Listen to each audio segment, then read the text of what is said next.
back and bigger than ever. It's the unofficial 40 from Soonerscoop.com. Now, here's the entire Sooner Scoop crew. Carey, Josh, Eddie, and Bob. All right, we are back. It is a shotgun edition of the unofficial 40 podcast as Oklahoma has officially announced their offensive coordinator and defensive coordinator, along with some staff additions or keepers, whatever you want to call them. Jeff Lebby announced officially as the offensive coordinator of the Oklahoma Sooners, and that's all that we're going to talk about today. We're not going to mention the other guy. No, Ted Roof was announced as a defensive coordinator as well, and a lot of people, like all of us, have been getting nonstop texts the same reaction from our friends. Who is Ted Roof? Oh man! And unless you follow Ted Roof or you're a family member of his, you probably don't know where he's been coaching recently because he coaches a lot of places. A lot. I knew the name. But I'll be honest, I had to Google the name. Like, I'm familiar with the name Ted Roof. I know he's a college football coach. I didn't necessarily believe that he was actually going to be named the defense coordinator at Oklahoma. I just keep telling myself the best defense coordinator in the country has hired Ted Roof to be the linebackers coach. When we all thought Brent would be the linebackers coach. I don't even know if Josh is alive. I think this might have killed him. I'm stunned. I get that people would say, well, this is a guy that's got a lot of background and ties, and he's going to know how to run Brent's defense. I get that. That's fine. But if he's just a figurehead, doesn't it kind of make sense to go get a real active recruiter, young guy, going to hit the road real hard, that kind of stuff? And maybe Roof can do that. But when I look around and I talk to some people about kind of his recruiting background, it's not there right now. Again, Brent Venables is one of the best defensive minds in college football of his generation. So you're gonna give him some leniency on this deal because he clearly got the offensive coordinator hire right. I think we can all agree on that. And that's to me that's the bigger question, because let's say things do go bad with Ted Roof, you still have Brent Venables to fall back on. You're gonna be okay.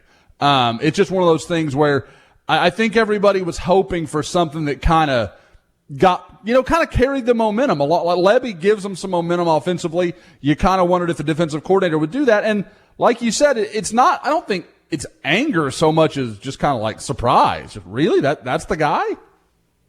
Yeah, I think that and that's kind of what you said. And that was my first thought, Josh, was just the fact that if BV's still running the defense, which I think everybody kind of feels like that's going to be the case, even though he said that wasn't going to be the case on Monday.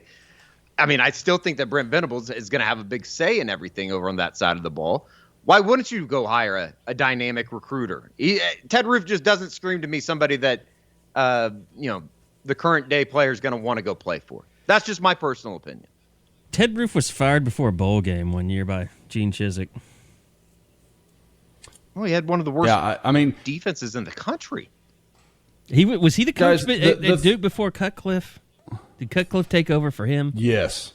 I believe there is nothing that says on Ted Roof's resume that you go, no. Seriously, the fear, the Wikipedia stuff. The fear here, and I said we weren't going to crap on this hire. I mean, Brent Venables deserves to any kind of grace that he should be given. This is the hire that he's making. He deserves to make this hire. He deserves it not to 100%. Be criticized until it sucks. But God, I hope he's not bringing. That's what you're I hope he's not bringing in another. That's what you're basing this on. I hope he's not bringing in you're basing. I'm never going to talk. Oh God, Jesus, go ahead. I hope he's not bringing in another Tim Kish or a Ruffin McNeil. That's all I'm saying. Why do these coaches do this to us? They hire people that are old, and clearly the game has passed them by a little.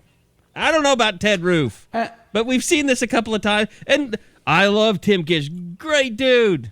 Should not have been at OU. Yep. And, I mean, to bring him in was one thing. For him to stay as long as he did, that was. See, Brent, it's not that we're against you. It's just that we've been burned a lot lately by these types of hires, especially Ruffin. My God.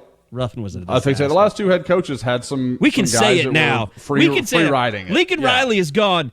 Ruffin McNeil was the worst hire that I've ever seen in my professional career.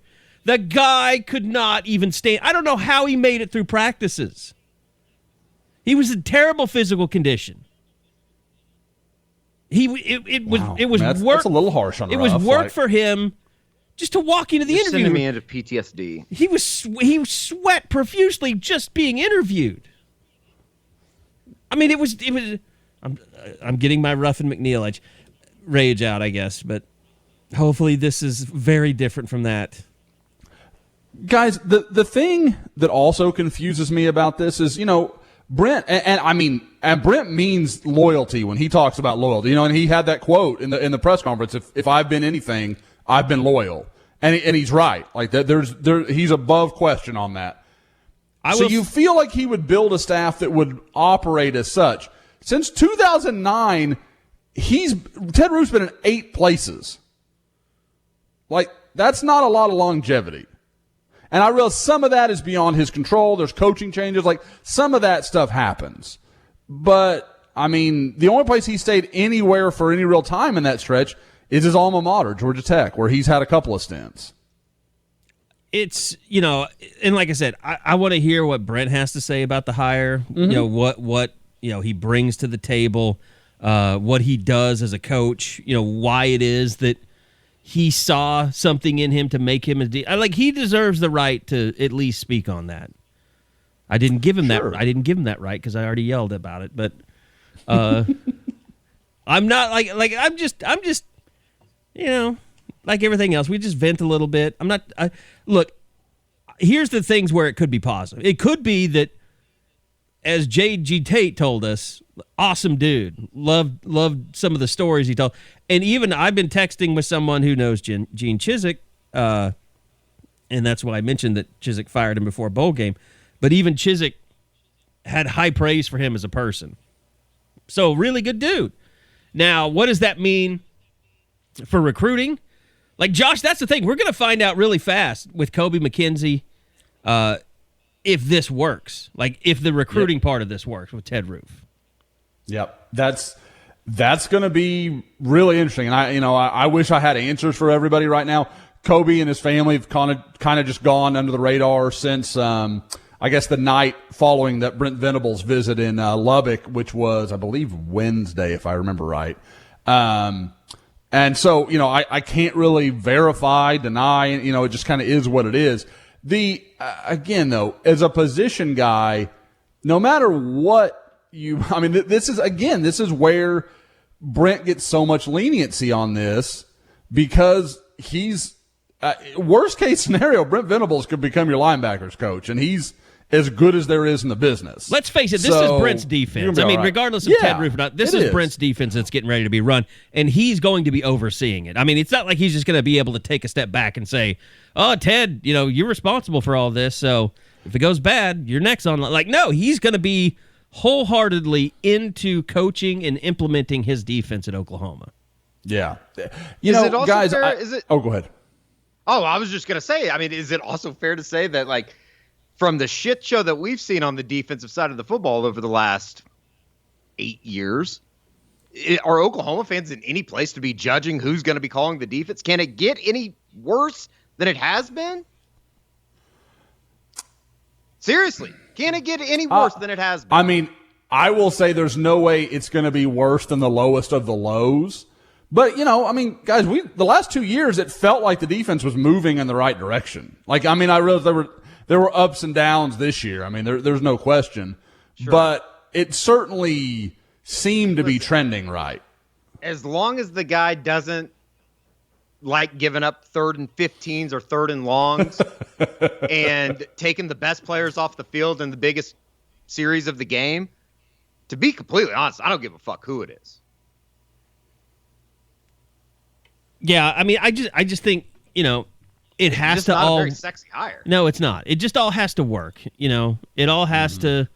The recruiting part of it, the coaching part of it, to not be a weak link. And I don't think he will be. I mean, if you have Brent Venables as your head coach and he's one of the best defensive coordinators in the country, he's not going to let him be a weak link. So whatever it is that Brent sees in this guy, he'll explain it to us. And then maybe after hearing Brent, we'll say, okay, that makes sense that's the hire now. Because it should.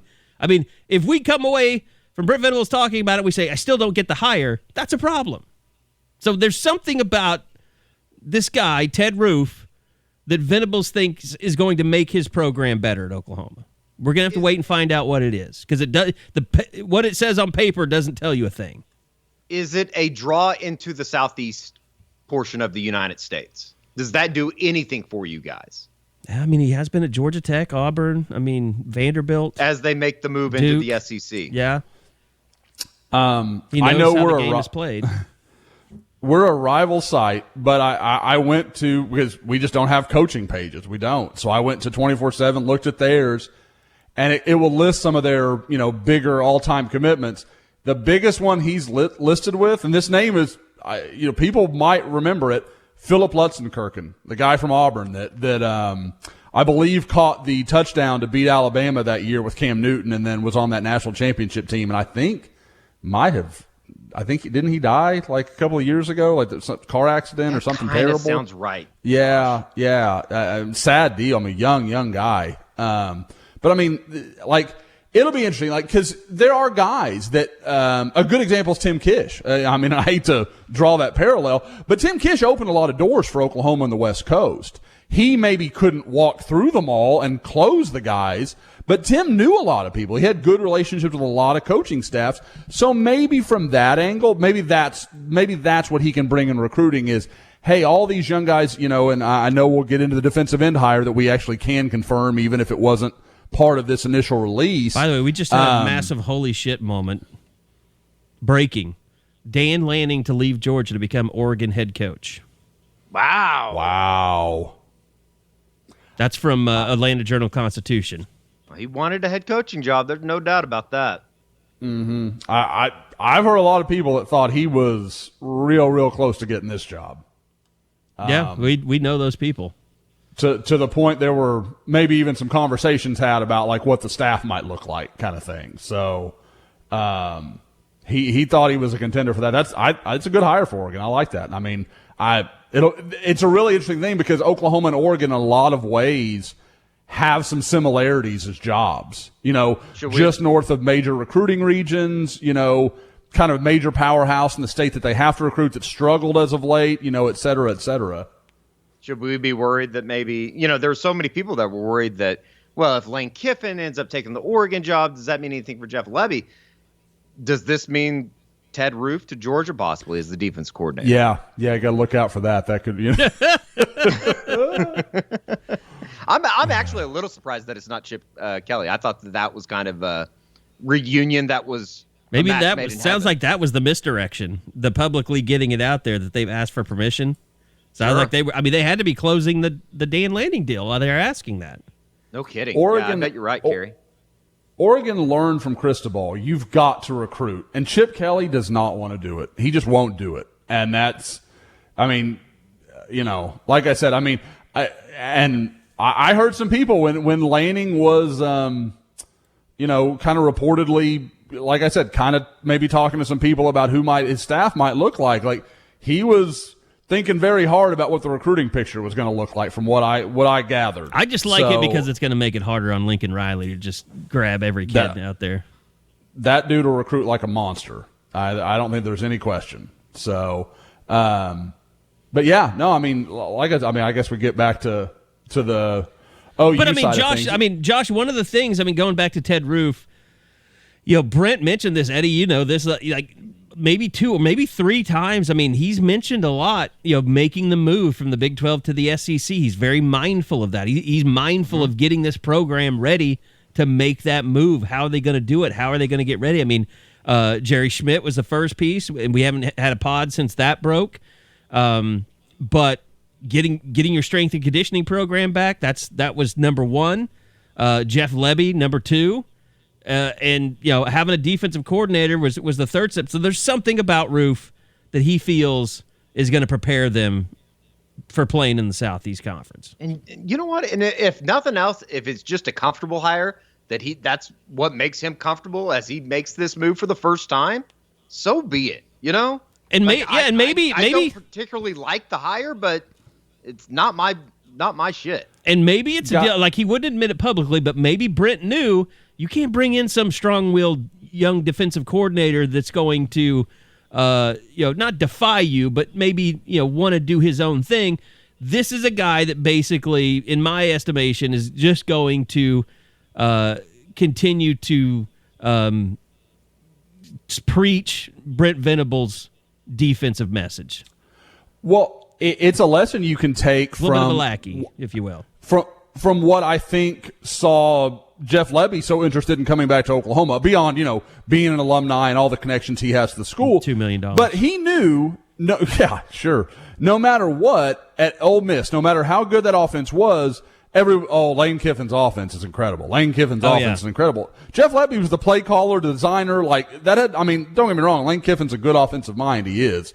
But Lebby was never going to get the credit he deserved because it was run by an offensive guy. Same thing in this case, where a lot of really promising young defensive coordinators are not going to come and work for Brent Venables because it's going to be like, well, look what Brent Venables is doing. Look at all this. And so I think you get some of that, and that's why the Alley guy made some sense to me. And again, it is what it is now. It's going to be Ted Roof, and I think he knows. He spent a year around Brent. Obviously the guy's coached forever. He knows what Brent wants to do. They can, I'm sure they can get of the same mind to say, hey, this is what we're going to do. This is what we like. This is, for Eddie, this is what we like in 3rd and 15, that kind of thing. So they can kind of have a like mind on these things and kind of, and Brent clearly knows he can work with him. And maybe that's why you heard some of the names that you heard, like Brandon Hall, because it wasn't going to be a splash hire as a defensive coordinator, because Brent is the splash hire when it comes to defense. Yep. Yeah. You had to make a splash on offense, and you got one with Lebby. The defense, like I said, there's, to me now, that's to see what they do around Yep. everything on the defensive side of the ball. We know about Miguel Chavis. Is it Chavis? Is that how you pronounce it? I've been going with Chavis, like John. Chavis? Like that's okay. Yeah. But I don't know that that's right. That's just That's the way I read it. I'm with you. You need to land some recruiters.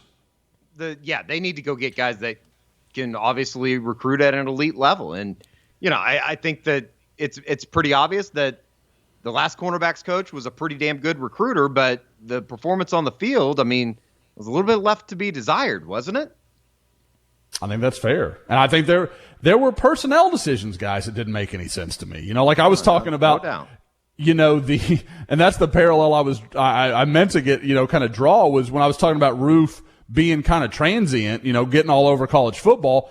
That was like what we saw in the previous regime, as far as like, well, that doesn't fit the mold of what we're told they want. They keep running out these DBs that are not what they tell us they're looking for. So, the thing that does help is Brent Venables. Like I said, when I talk to these recruits that he goes and visits, offensive guys, defensive guys, whatever, everybody's like, he's impressive, like just blowing people away with his, kind of his message, his story. Like they love what they're saying. So that can mitigate, again, if Ted Roof's a guy that fits in great on the staff and he's going to call the game the way Brent wants it, and Brent can kind of, be the recruiter to kind of help out, smooth some of that, then that's fine. Like if they can work together in that way, then hey, great, no problem. That's the thing. People are assuming Ted Roof can't work. It can work. It's just, I guess I would say, not inspiring. Like you don't see, oh yeah, this is how it's all going to come together. You've kind of got to watch it play out. BTW, it's now being walked back that the report that Dan Lanning, they're walking his next Oregon coach, is inaccurate. Ooh. Did somebody on the West Coast slap down the Atlanta Journal-Constitution? No, Wilner? It's John Talty, who actually worked for AL.com. Ooh, multiple sources have told me the report of Georgia DC Dan Lanning being the next Oregon coach is inaccurate. SEC Going after Atlanta Journal-Constitution. How do you run with that? I don't really know. Yeah, senior sports editor and SEC insider. Yeah, it's now being reported by a Oregonian beat writer. Oh, you know that those guys are territorial. They're coming after people. UO source says Oregon has not offered, nor has the job been accepted by Dan Lanning. Wow. Somebody got played. How do you burn that? That's somebody getting played. Hey, who reported that first? Atlanta Journal-Constitution. Wait a second. Towers. Wait a second. Could this be another Dan Lanning to Oklahoma scenario? And Dan Lanning has figured out the button to push on all these pre-written stories. That'd be awesome if he did.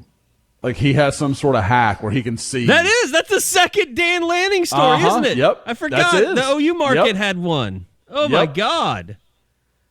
He's a hacker on the side.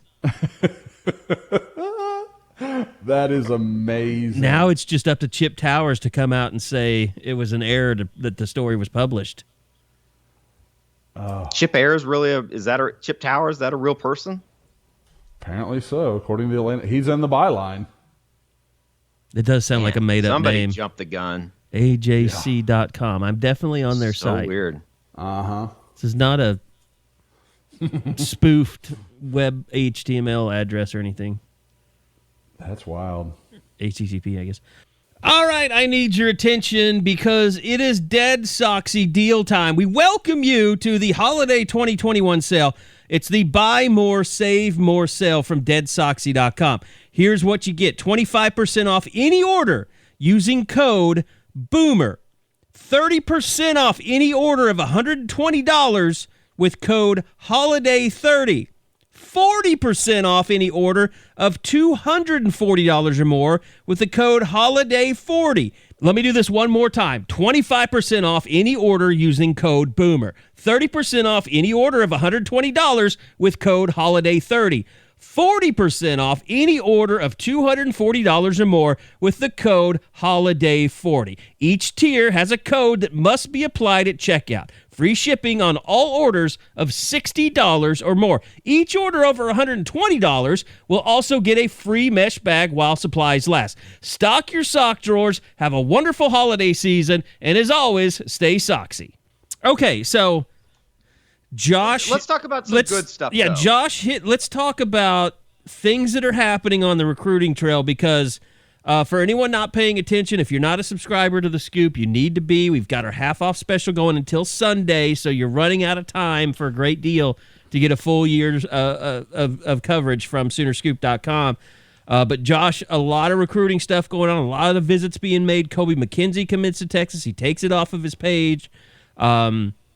Obviously, there are a few things here that could happen that could take everyone from worry to excitement. So let's detail a little bit about what's going on in recruiting. Yeah, so I think you started at a good point with Kobe. You've got him, and obviously our site, our members as a whole have a great relationship with that family. His father is posted on our board for over a year now, been a very active guy, always never like secret, one of those like Sooner Fan One. Like he posts under his name. He is who he is.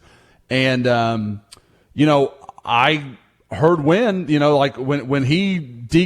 committed to Texas, I think that went a little faster than maybe some were expecting it to. When Kobe committed to Texas, that went a little faster than people were expecting. And I think once Oklahoma had a chance, I know that night, Cale Gundy had reached out and kind of said, hey, we've got our guy now. Give us a couple days. Yeah, to they get were in the order. dark ages a little bit. Yeah. We want to get out there. Like we let Brent come talk to him and just see, what he says, what he thinks. And talking to Will, and again, Kobe hasn't spoken at all really since, I'm sure he's spoken within his house and to his friends, but he hasn't spoken publicly. I don't think he's taken a vow of silence or anything. He's so stressed out, he won't speak to anyone, even his own family. So he kind of, he sat down with Brent, and like I said, from talking to Will, I think Will's exact quote was like, Brent was awesome. He was incredible. I would have signed up on the spot. I think was his exact quote. So, again, you put Brent Venables in a living room, he's going to do okay. Like anybody, I was talking about this on Twitter today. People thinking that like OU's lost some headway as a recruiting head coach. You don't know Brent Venables. Like that dude is a recruiting monster. He really is. He's very good at it. Well, it's like you said on Twitter earlier, Josh. I mean, you think Oklahoma's had a bad week. Look what's going on at Clemson right now. The place that BV's leaving. We can get into that kind of side story in a second if we want to, but so Kobe, Will messaged me, his father messaged me later that night and was like, hey, we're going to go silent for a little while. We just kind of want to work through this thing, figure everything out. Kobe's playing in, the biggest game of his high school career tonight, Friday night. I don't know. I'm thinking I'm not used to us recording on a Friday. It's throwing all my timing off. A chance to go to the state finals. They win tonight, and they're going to the state finals. I don't believe Cooper's ever done it before. I saw him in his last time that he played in the state semis, so I told Will I wouldn't come just because I was apparently a bad luck omen because the last time I was there they lost. So, but yeah, I think Oklahoma could flip him back in the right direction. He's got guys, he's been to Austin once. Like that was his first time to go to Austin I think ever, but definitely as a recruit.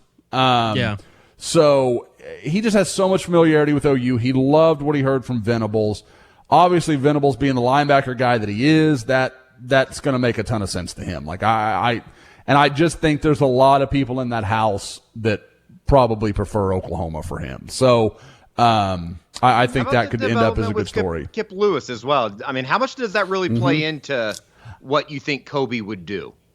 I think it's meaningful. I do. I don't think it's everything, but those guys had spent the last 6-7 months. Now, when for you those say that don't know, it's meaningful, you mean like his meeting with Venables and his kind of solidification, I guess, of his commitment. Yeah. He tweeted out, I believe that was Thursday morning, that he was he tweeted out a picture of him and Venables together, and that it went really well, and something some kind of reference about to what this Coach man. Venables had said. Yeah. And so he tweets that out, and then I just hit up Kip. I wasn't sure if he'd get back to me or not, and he goes, "Yeah, I'm solid. I'm all in," or something like that. And I was like, "Okay, great." So ran that, and I didn't. And it took me a second. I was like, Kip and Kobe were planning to be roommates. Like I remember having that conversation with Kip about it. I think it was on one of our Scoop HD interviews, honestly. And so, I think it's big because, guys, you know how that gets. Like, you get a plan in your mind for a long time. Even if you break out of it, like the idea that, I could just go back to that, that's always kind of enticing. And now, Kobe, if he likes Venables, he feels good about it, he feels like that's a better option than OU, he can go right back to where he, wanted to go, and pretty much, with the exception of basically changing, some of his coaching staff, has the same scenario he wanted. Kip's going to be there. A lot of that 2022 class is seeming to start to hold together a little bit. I think there could be some things that he would like there and that would work for him. But, of course, we'll see. I don't think it's decided or anything, but I like where OU is for a couple of different reasons with Kobe. I got a question for you, Josh, and this is weird. Maybe this is just me. But, you and I spent so much time covering Brent and his recruiting. Like, I remember last year watching Kip Lewis in the state playoffs, and they were showing those games a lot on Fox Sports Southwest or whatever it was, Valley then. R.I.P. I know. And, like, I would see Kip Lewis play, and the first thought in my mind would be like, God, that's a Brent Venables linebacker right there. Like, I never stopped thinking of linebackers in terms of Brent would love this guy or Brent would not love this guy. You're not wrong. Like, there is some, and honestly, Kip reminds you some of a guy like Keenan Clayton. Yeah. Real athletic, sideline to sideline, kind of almost a tweener of a strong outside, strong, or a Sam, kind of however you want to look at that. So there's some parallel there for sure. But yeah, he's got to be excited because Kip, a sideline to sideline linebacker. That's a Brent guy all day, every day. I remember, Brent saying, I just want guys who could do more than I could do, and then that sounds about the kind of story there. But yeah, he's a guy that makes a ton of sense. Kobe and he complement each other real well because Kobe is a big, sturdy dude. Yeah. People that haven't seen him don't realize that's a big kid. But moves well. By the way, let's hit. We don't have a lot of time here, but let's hit on a couple other things. Guy that maybe surprised you the most that he seems like he is sticking with Oklahoma after Lincoln left, or maybe guy that they've made the biggest gains on that surprised you. This new staff. I would probably say the guy that surprises me the most, and I've commented some on it on Twitter, is Jake Taylor. Being a Las Vegas guy, knowing all the USC connections to Gorman. I mean, it makes all the sense in the world that he would have looked, but that dude, he never hesitated. Like, it never was a thing. Another one I could say is Jason Llewellyn, the tight end from Aledo, that, guys, girlfriend is a softball player at Texas Tech. Actually tweeted out, about his visit when he came out there last weekend for his official. And, everybody that listens to this pod knows my respect for Joey McGuire. That dude is a recruiter. I mean, they've got Quinn Ewers strongly considering ending up at Texas Tech. That is a sentence I never thought I could utter. So, I mean, Joey McGuire can get after it. And for him to come back and almost instantly be like, I'm good. I'm set with OU. That's a huge, that's a big win, especially guys with what that tight end room could look like. If they had lost Helms and him next year, that could have gotten real weird real fast. Yeah. But yeah, so, I think there is, I think those are a couple of guys. It seems like things are going well with Gentry Williams from what I can gather. That seems like a good connection at this point. But yeah, there's a lot that Oklahoma's done. I mean, I guess, Carey, I don't know if you want to get into the two big time Florida, I guess former Florida commitments that were, that are I think on campus already at this point. And Nick Evers, Nick Evers, the quarterback from Flower Mound. Just as far as the real and sincere interest in bringing him up and kind of the effects that Lebby will have, and then I want to round back into the IMG stuff as well, and players that have decommitted. Could Oklahoma get involved? But let's do the offense first. Sure. It just seemed like it was so immediate after we found out that, okay, Jeff Lebby, it's official. He's going to be the guy, even though it hadn't been announced. For him to go and immediately go to Evers, immediately go to Jaden Gibson, it was pretty telling, wasn't it? It really was. I thought it was, because I had talked to somebody who told me that they were Lebby, if everything, they cleared all the NCAA stuff they needed to do and all the little paperwork, and I'm sure, finalizing his contract, all those kind of things, that he was going to be in home with Nick Evers at 6:30. And, other staff members had actually set that up for Lebby because, again, he wasn't part of it. He couldn't do it yet. So and obviously he and Joe John are real close. So I'm guessing that was something Joe John kind of arranged. But yeah, so he sets that up, and then literally I look when he finally tweets that kind of goodbye to Ole Miss. It's 6:31. Like, he knew exactly. I mean, he was probably sitting in his car outside the Evers house like, well, I got to do this before I go and actually officially, because, I think it's pretty clear. Nick Evers' in-home visit is the first thing Jeff Lebby did as a representative of the University of Oklahoma. And I kind of thought, well, let's see how it goes, because I know talking to some people, the Napier in-home the day before with Florida when, he came in to meet the family for the first time, didn't go that well. It wasn't, and I don't get the impression it was ugly or bad. It was just, they felt like it wasn't the right mix. The personalities just didn't really click. And so you kind of thought, well, let's see where it goes with Lebby. Well, I think 2 hours after Lebby sends that tweet, Jaden Gibson, Evers' good buddy and also former Florida commitment, sends out a tweet of, Oklahoma just offered me. So you're like, okay, I guess that visit must have gone pretty well.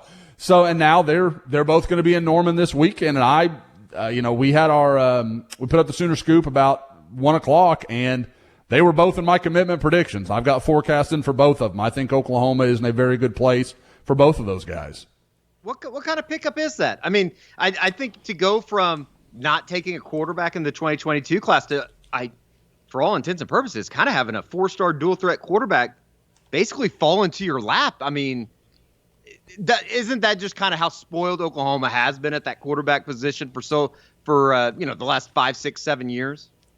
Oh yeah, I mean, guys, you're talking about undoubtedly by some distance the highest ranked uncommitted quarterback in the country. Not only, and I guess it doesn't shock you that he'd be interested, but he's in North Dallas. It's like it really couldn't have written itself a whole lot better for Oklahoma in this scenario. Because, it's just right in their wheelhouse recruiting zone.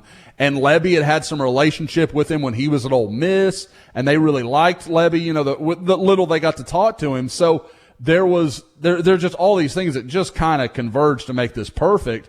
And then you throw Gibson in. Guys, that's a Rivals 100 guy. I think we've got him as the number 5 receiver in the country, number 6, something like that. This 7. This is a big time dude. 6'5", 190. Another Florida guy. It would give Oklahoma a pair of elite Florida receivers on their roster if they, you assume Mario Williams hangs around. And then you've got weird stuff happening like Evan Stewart tweeting about this feels like a movement or something, or I can't remember what it was. And now I don't know that OU is going to have any chance to get involved with Evan Stewart, but the Nick Evers thing has a lot, kind of far-reaching feel. Like, it wouldn't shock me if a few other guys pop up between now and the February signing day that are like, yeah, I've been talking to Nick for a while. I'm kind of interested. Yeah, and that's going to be interesting to see with so much uncertainty out there. Are there going to be big names that don't sign? And, this might be the first year that we see OU really involved in the late signing period. I think you're absolutely going to see that. You've got Ahmad Moten, the big defensive lineman from Cardinal Gibbons in Fort Lauderdale, Florida, that, again, I guess, Miguel Chavis, Oklahoma's new defensive end coach, that, again, oddly enough, wasn't even part of the introduction release today. I guess maybe they wanted that focus to be on Lebby and Roof. But he's already been out on the road recruiting. Moten has told people, including our Ryan Wright, our Southeast analyst, that he's going to take an official to Oklahoma in January. His teammate, R. Thomas, and I'm going to forget, I'm going to blow his last name here. Hang on just a second. Now, of course, it didn't pull up for me. So R. Mason Thomas. Yeah, R. Mason Thomas. That's what it is. So, he is a kind of pass rush defensive end also from Cardinal Gibbons. He is committed to Iowa State right now. Sounds like he is thinking he'll visit. He's not planning to sign until February. And I tweeted about this like a week ago, and everybody's like, well, it's going to be the same for everybody. But I don't think there are a lot of schools more well-placed to take advantage of this chaos in college football with all the coaches moving in all the different directions than Oklahoma, because they've got a lot of spots available. They've got new staff coming in, guys that, from different places that like this guy or that guy. And there's a lot, and plus they have some guys already there to kind of hang on to what they've got, and they can build off of it. So I think Oklahoma's well positioned to actually be pretty active January if they can find some guys they like. And it's clear, guys, Brent Venables is not going to sit on his hands. I kind of wondered if he was just going to punt to 2023 and say, hey, maybe we'll pick up a guy or two here we like. They're making offers. They're being active. They're not going to just sit around. If they see a guy they like, they're going to take a run. All right, I know we were a little over what we said we were going to go, so I'll just have real quick. Anything to Chris McClellan? Well, he's on campus today. That's from him. He and his dad are coming down. They're going to stay in Norman tonight. I think probably go back, have one final meeting, and then I believe they're heading to Gainesville to go meet Napier at least be on campus, I guess, with Napier for the first time. There's a chance. I'm not going to rule it out. I think it's possible. I definitely get the impression that some of the people around him that weren't that enthused about where OU was, under the previous regime are kind of like, well, Brent Venables is kind of a dude, they buy in maybe a little more to the idea of him than, Alex Grinch and some of that staff. And that's certainly no shot at those guys. That's just the impression I get, kind of talking to people from that area.